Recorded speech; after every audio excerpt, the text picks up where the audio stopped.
My wife left me while I was taking care of my dying father, but when he made me a millionaire in his will, she came back trying to make amends. Just when I thought life couldn't get any worse after my wife left me, it took an unexpected turn that led to a surprising new beginning. When my wife left me while I was caring for my dying father, I was utterly devastated.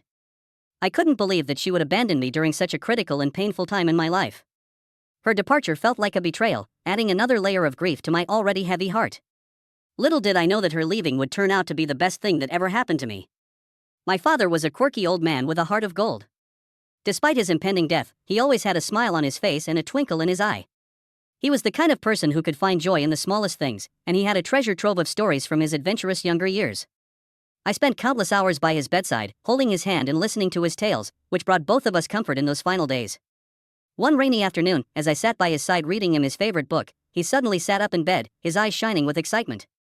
"Son, I have something important to tell you," he said, his voice barely a whisper.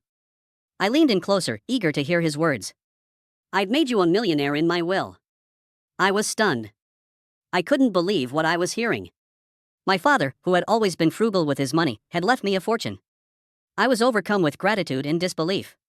I hugged him tightly, tears streaming down my face, overwhelmed by his generosity and love. As the days passed, my father's health deteriorated rapidly. Despite my newfound wealth, I could hardly focus on anything other than him. He passed away peacefully in his sleep, surrounded by loved ones. I was heartbroken, but I knew that he was in a better place, free from pain and suffering. After the funeral, I was left to sort out my father's affairs. The amount of money he had left me was staggering, and I felt a profound sense of responsibility to use it wisely. I knew my father wouldn't want me to squander his hard-earned money, so I decided to invest wisely and give back to those in need. I donated a portion of my inheritance to charity and started a scholarship fund in my father's name, aiming to honor his memory and make him proud. Just as I was beginning to get my life back on track, I received a surprising phone call. It was my ex-wife, the one who had left me in my darkest hour. She begged for forgiveness and said she wanted to get back together. I was taken aback. After all the pain she had caused me, she expected me to welcome her back with open arms just because I was now rich. I couldn't believe her audacity.